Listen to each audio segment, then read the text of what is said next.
Welcome to Table for One. I'm the narrator, and in today's video, I'll be unboxing Dune Imperium Uprising. Let's get rolling.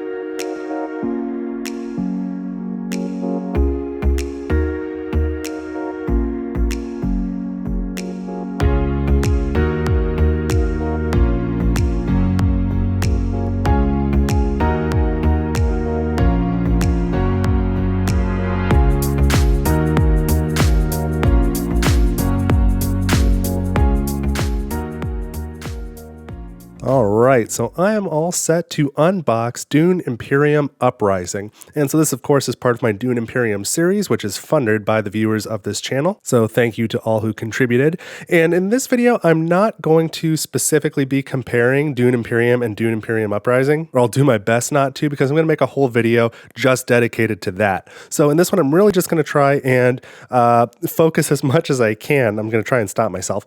Focus as much as I can on just unboxing Dune Imperium Uprising, kind of going through these contents and minimizing the comparing to Dune Imperium. So let's just see what's in this box. And I'm pretty excited because if you recall, before this series, I had played at a friend's game night Dune Imperium 3 or 4 times before this series had started. But every time I had played Uprising, and that was with the Bloodlines expansion. And so I have not done anything since the series has started. I have not played any Dune Imperium Uprising. I've only played the Dune Imperium games that you've seen on this channel, so the base game plus Rise of Ix and Immortality. So I'm really curious to get a look at this again now that I do have a different reference point. But yeah, for me personally, this is where it started. So here we go. Let's see if I can get this lid off. It's on there pretty good.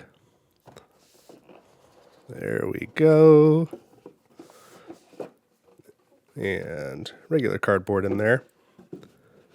All right, as usual, we've got our Dune Imperium advertisement here and some other Direwolf Stop Yours Clank. But yeah, so we've looked at Dune Imperium and Rise of Ix and Immortality. This is Uprising. Bloodlines is coming. The ad is not in here. And then this, I think, is the big box for Dune Imperium. And I think maybe you can fit minis in it. I'm not sure because they've got extra add-ons where you can get minis for all this stuff, but that's not really my particular interest. So here we go. This looks like the rule book on top. Same size as the other Dune Imperium rule book, just roughly. If it's different, it's not much different. This seems to be the same. So here's our list of components. It's going to have a few different things, but a lot of it will be very similar. Look, I'm comparing already. Here's the setup. Let me try and treat this as its own independent game. Talks about how the cards work a little bit. Agent turns, sort of the flow of the rounds, and then agent turns. Agent turns continued. Reveal turns. I know this. Some people have complained about the size of these pages, but I think it's laid out really well. It's got good little sidebars that help call some things out, and lots of good examples in the pictures. There we go. The CHOM module. So this is like sort of a built-in expansion in this game. It's just like an extra module. Every time I've played with it. I would not exclude it. I think the only time I would take it out is if I was maybe playing with somebody who is not just new to the game, but also new to this weight of games.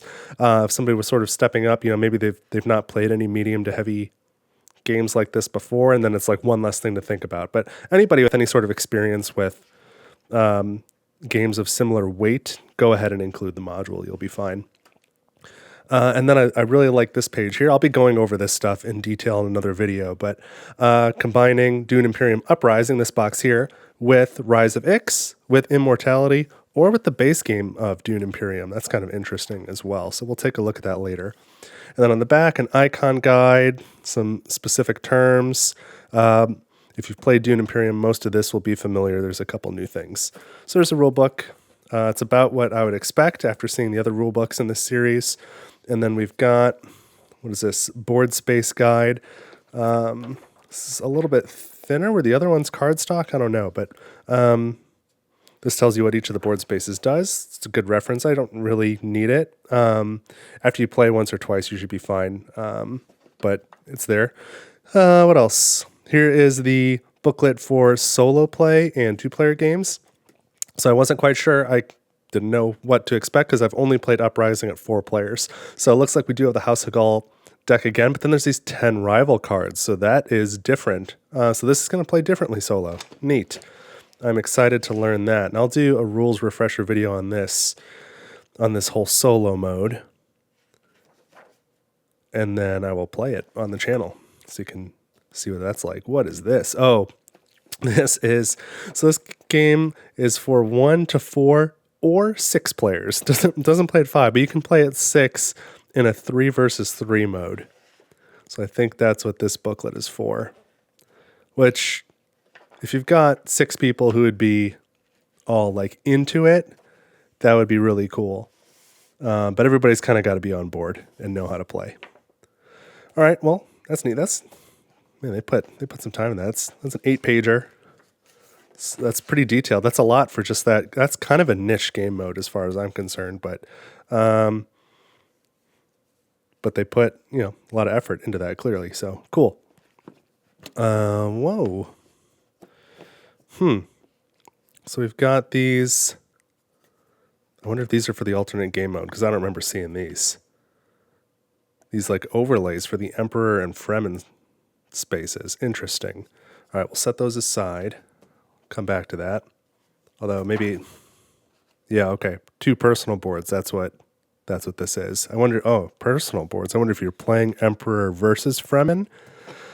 Huh. Okay. Did not know that was in there. I'd never seen those before. Well, I'll put them up there. All right, we're gonna have some punch outs, and it tells you right away for use in a 6-player game only.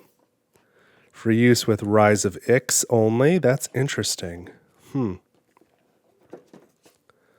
then these are just regular punch-outs. Why are there all these duplicated spaces? What is going on? There is so much I don't know about this. And here's the main board. I can see the insert is very similar, again, to the other inserts in this series. Let's take a look at the main board. Oh, is this one double-sided? It is. So many things I'm learning. So this, I think, this is only for the 3 versus 3 side. So I'll probably never look at it again. Looks kind of cool. So I see an A and C. Okay. Controversial technology and expedition, economic support, military support. Huh. Yeah, this is wild. There's some other things going on here. Okay. Well, I don't fully know what I'm looking at, but that must be what this side of the board is. Let's look at the more standard side of the board where you'd play with 1 to 4 players. This is the side I'll be using. These are the spaces I'm more familiar with. This looks about the same. We've got, obviously, the inclusion of worms. Desert spaces here, city spaces. Obviously, some differences that, again, I'm trying my best. I'll go over later. But largely looks, overall, very similar to Dune Imperium. But I wouldn't call it an expansion. I would almost call this like a version 2 game. All right, so we've got our resources, a bag of water resources, and we can remove the silica gel from all these. I don't know what these are. A black cube, a white cube, and a blue cube. Again, is that for use here? Faction cube, there's at least one of them. These others, I have seen some of those before. We'll come back to that, maybe. These are the spies. New component in this edition, or this version of the game. Kind of like, I forget what they're called. There were some special cards introduced in Rise of Ix that let you go to a space where there's an enemy agent. And I think there may be a way to do that in Immortality too. Now I can't remember, but now there's spies. These are player cubes. We've got green and blue. They're just, in case you're not familiar, just little pretty standard board gaming wooden cubes. These are all wooden components. Cubes are a little bit multi-purpose. Cylinders are spies. There's our water. We've got the red and tan, I guess, player colors. A lot of silica gel. So these are like victory point trackers and high council markers. There's 2 in each player color, but then again, we've got the dark blue, the green, the red, and the tan, but then we've got these 2 dark like black ones and these 2 light blue ones, which I think are again these additional player components for the 6-player mode. A score market and a counselor token.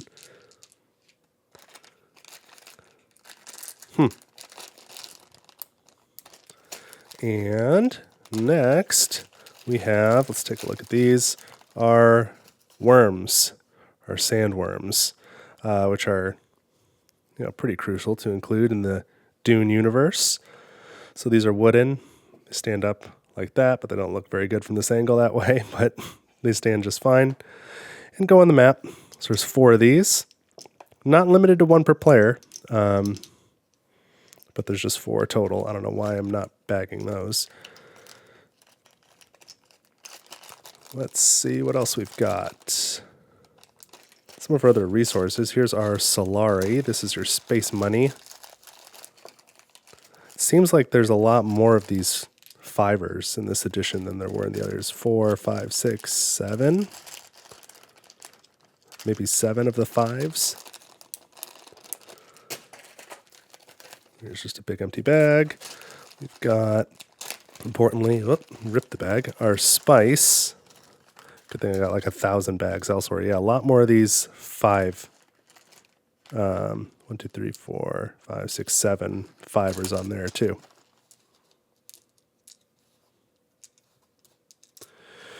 Okay.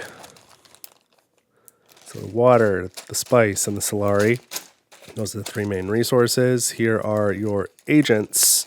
These are your workers in the worker placement portion of the game. 3 in each player color.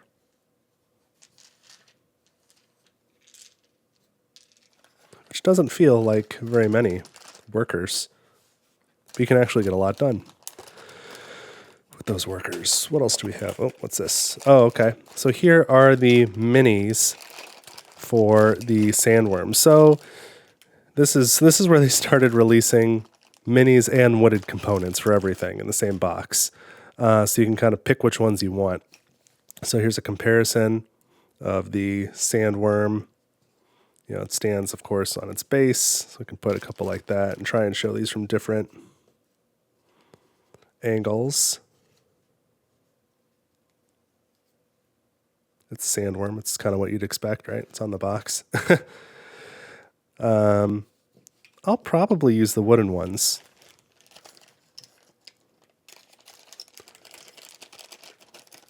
But if I was ever going to try and paint anything, it might be these. It's not really my ambition to paint minis. It's not something that I think I would enjoy very much. But since I've already got wooden components, like if I paint these and I don't like the way they turn out, what's the harm? I still have other components to use. Maybe.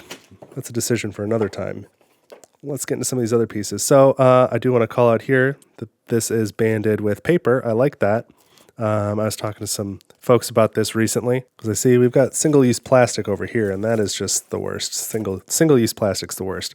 The paper's pretty good, but I've seen, like I think with my Rise of Ix, the paper had slid off and these were all over the box. I think the best use I've seen is with Vantage. That had a paper band this way and another paper band the other way, and I think that is the winning combination. But we've got all new leaders here, I think. So we don't have Paul anymore. We've got Maudib. We have Fade, who I think this is who I played the first time I ever played. And they've got like this special little track here that confused me the first time I played. But who else?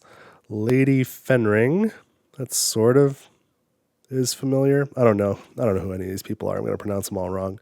Lady Amber Matuli. What is this? If you have gain a Solarian. If you have an alliance, gain a spice. That's pretty neat. Reveal turn, you may retreat one of your troops. Gurney Halleck. Okay. Lady Jessica, Princess Arulin, Stamen Tuek. No idea who that is. Shadow Carino IV. Oh, Shaddam Carino IV. I think that's the Emperor. Okay, cool. And then on the backs of these, mostly, what? Okay, on the backs of most of these, there's a player aid. And because you're only playing up to 4 players or potentially 6, I don't know how the 6-player works at all, but even if you're using 6 of these, there'll be a couple left over for whoever has Lady Jessica to grab an extra one to have a reminder there. But let's take a look at that. That must be one. I got to check this one out. Other memories. When you send an agent to a Bene Gesserit board space, you may return all your memories to your supply, drawing a card for each one. Then flip this leader over. Spice Agony. You can, on your signet ring, spend a spice to gain an intrigue and move a troop from your supply to the Bene Gesserit area of the board. It is now a memory. And then how many do you need? Turn all your memories, draw... Oh, it doesn't say how many you need. Flip this leader over. Now you're the Reverend Mother Jessica. Water of Life. Spend a spice to get a water. Reverend Mother. Once per turn, you may spend 1 water to repeat the printed effects of a Bene Gesserit or Fremen board space where you send an agent this turn. Wow. That is interesting. Didn't know that was in there. Okay, cool. Those are the leaders you have to choose from in this box. Then we're going to have 3 sets of cards here. These look like the starting cards and maybe the House of Hagal cards. This looks like the Imperium row. And these are going to be the conflict cards and the intrigue cards. So maybe we'll start with these smaller ones. All right, so let's look at these. So we've got, interesting order here, some intrigue cards, objective cards. I wonder if these intrigues are separate. And then our conflict cards, and then other intrigue cards. So I'm guessing these are like the regular intrigue cards. Let's see if these are any different.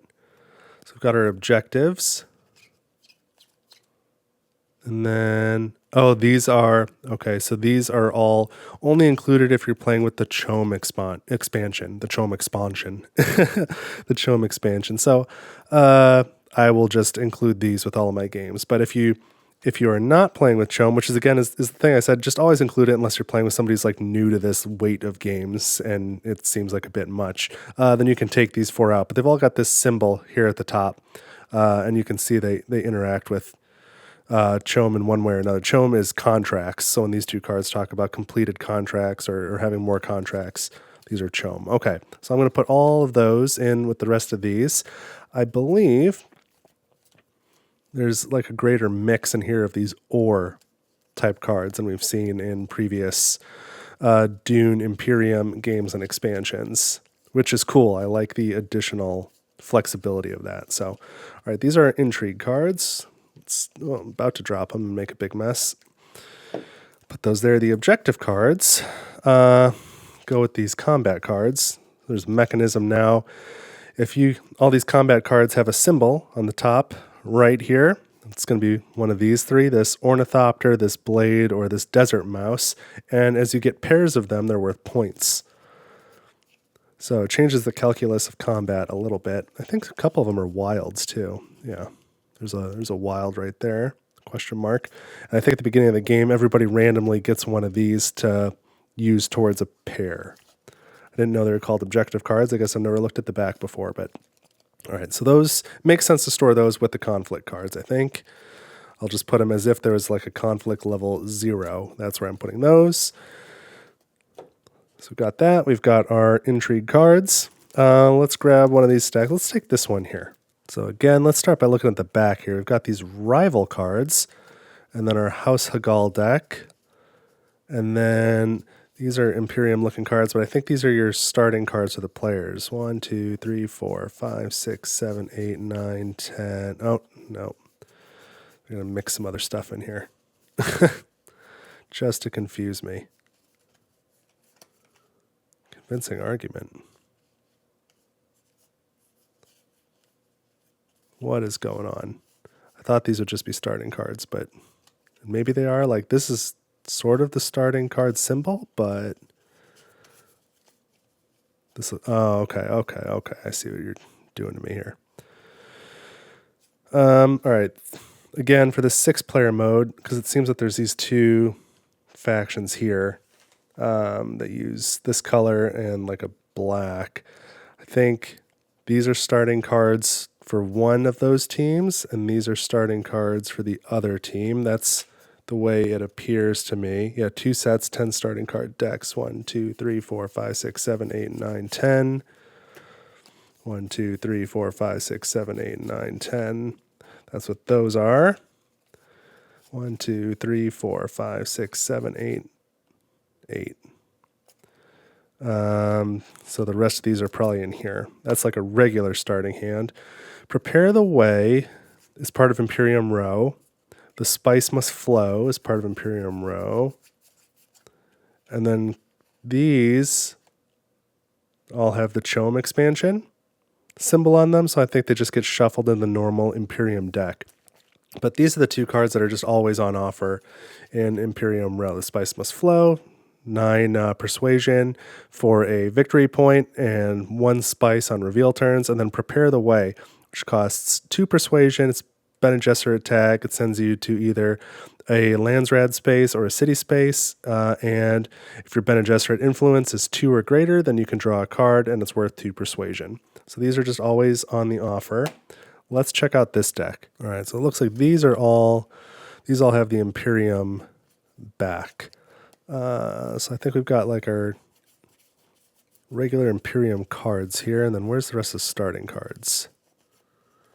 Start here, I think, with a convincing argument. 1, 2, 3, 4, 5, 6, 7, 8, 9, 10. 1, 2, 3, 4, 5, 6, 7, 8, 9, 10. 1, 2, 3, 4, 5, 6, 7, 8, 9, 10. 2 more convincing arguments to go with these. 3, 4, 5, 6, 7, 8, 9, 10. All right, these are the player starting cards in regular 1 to 4 player mode. So we've got 40 cards there. These are the cards that'll be on offer in the Imperium deck. So there's going to be a variety of these, some duplicates. Do these go in persuasion order by chance? They do. Let's see. Steersman, that looks cool. Let's look at the expensive ones because those do the cool things, right?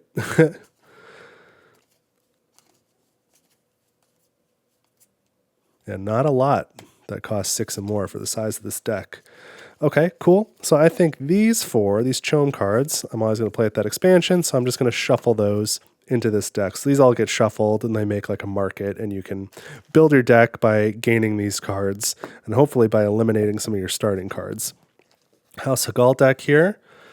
Again, let's see this reshuffle card is only in 2-player mode. So when you play solo, you play against 2 automated opponents, 2 rivals. When you play a 2-player game, you add a 3rd opponent, an AI opponent who's a rival, and you use this reshuffle card in there.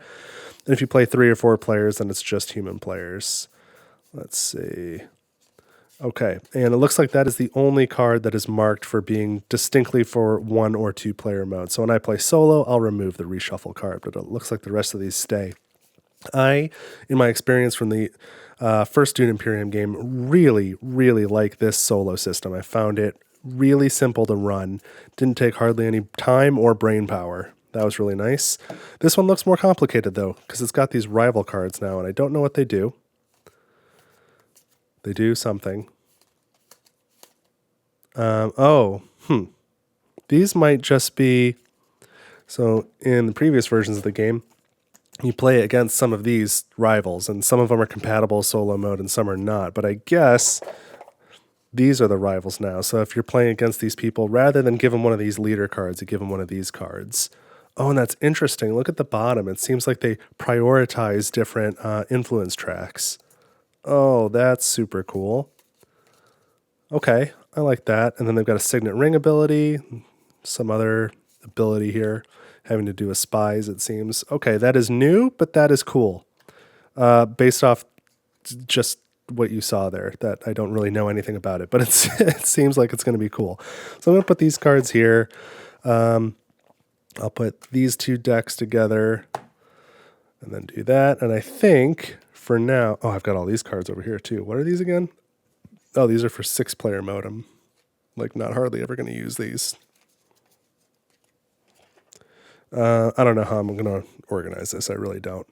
I'll probably put that in a bag or something. Now, the question is, am I going to sleeve this? Maybe. I've got enough sleeves on hand, I bet.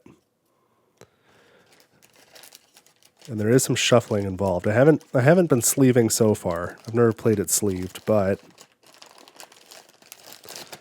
maybe I'll sleeve it. I don't know. For now, I'm going to put these in a bag here in the middle. This is kind of what I did previously as well, and this worked out pretty well. To put this deck here, this big one in the middle, take your intrigue cards and your conflict cards. Just put them here on the end.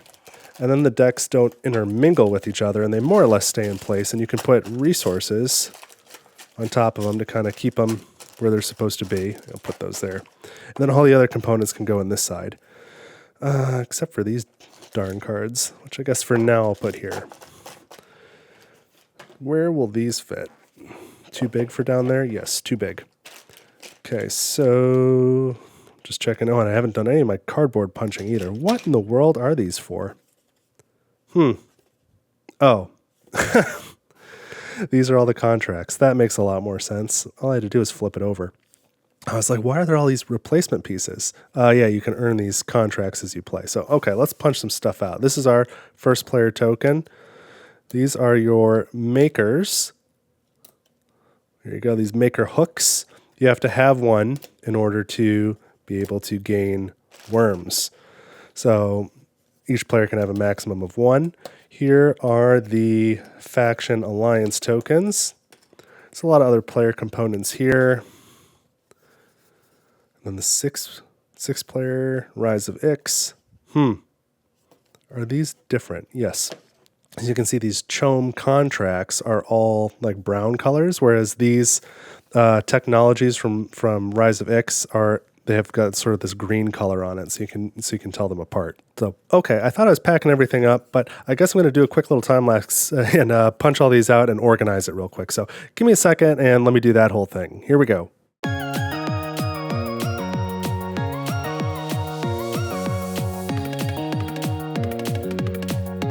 Okay, and I'm back. So I've kind of got this figured out. I did supplement with 2 bags that I just had off to the side because I've got a giant shoebox full of bags, just from other board games that I've opened, or when I buy a pack of card sleeves or something, I usually keep those bags because they're pretty good. So these 2 bags did not come with this game, but here's what I did. So I've got player components in these bags here. So the green ones are here. So the player components are going to include 3 of these banners. These are cardboard punch-outs, and 1 of these combat trackers. It's going to say +20 on the other side. So those are the cardboard pieces. Then the wood pieces are these 2 cylinders and 3 agents. And I guess I should be more specific. Those were big cylinders. There's these 3 smaller cylinders that are the spies, and then 16 of these wooden cubes, which are generally troops. So that's what's in each of these player bags. So you can just give 1 to each player.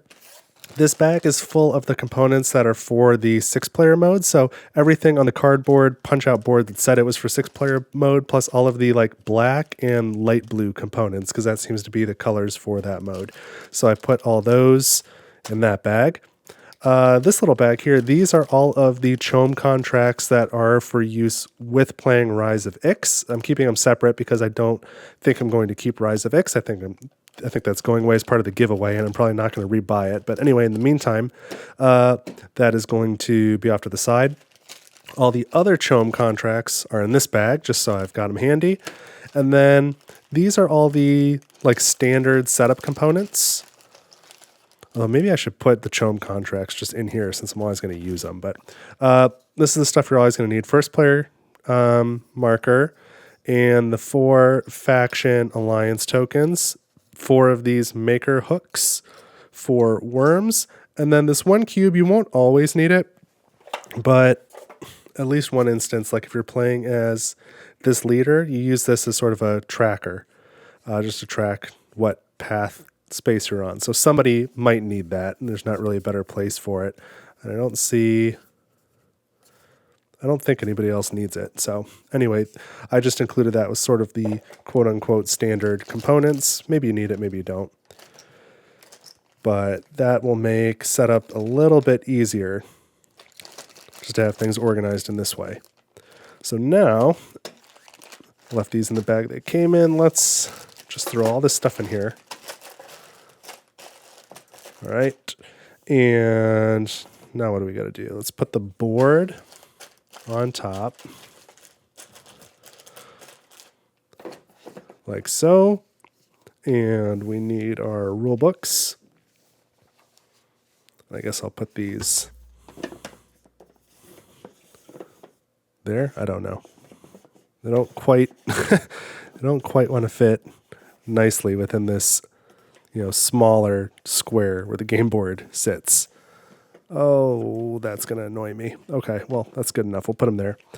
6-player rules, board space guide. I'm going to put the solo rules on top there because that'll be the next document that I'm looking at. And then the main rule book here. So that is what is inside Dune Imperium Uprising. Again, I'm trying not to make comparisons to the base Dune Imperium. I'll do a whole video on that later, but in case you were wondering, I probably could have led with this. This is not an expansion. This is a standalone game. It is super similar to Dune Imperium, but you can buy either Dune Imperium or Dune Imperium Uprising. You can get both if you like. I'll talk in the comparison video why you might want to do that. But for most people, it's going to be one or the other, and this one's got a little bit more going on, and it's just the newer of the two by a short amount of time. But they probably learned some lessons from Dune Imperium and made some changes in Uprising. So if you're only going to go for one, I'm guessing it's probably going to be this one.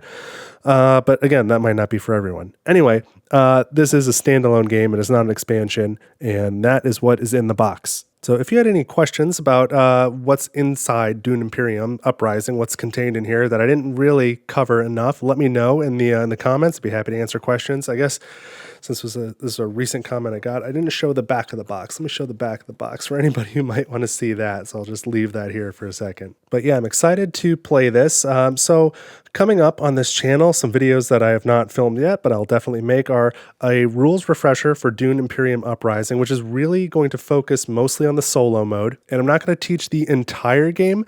If you want to see that, I've already got a rules refresher on the base game Dune Imperium.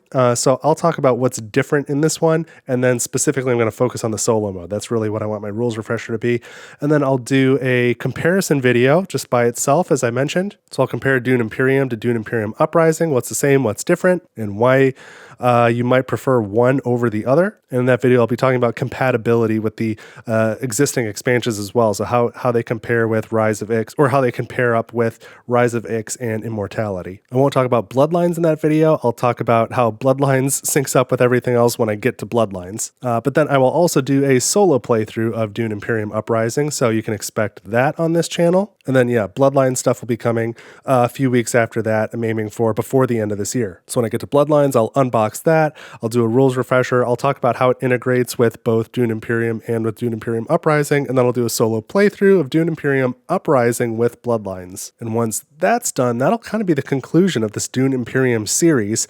And so in January 2026, hopefully in the channel update video, that's what I'm aiming for, I'm going to do the Dune Imperium giveaway contest. So make sure you're subscribed to the channel if you want to make sure you see that video, and leave a like here so I know that you're interested in more Dune Imperium content. And as always, you can share this video. You can head over to Board Game Geek. I upload a lot of my videos there. You can leave it a thumbs up on that video. That would be nice. Or you can head over to my coffee page, ko-fi, link in the description. That is how this video was funded. All this Dune Imperium series was funded by other viewers going to my coffee page and making a donation to make this series happen. So I greatly appreciate it, and it brought you this video. So you can be sure it'll bring you more videos in the future. But that's what I've got this time on Table for One. I hope this was useful. Again, if you've got any questions, let me know. Otherwise, I will see you in the next video. Take it easy.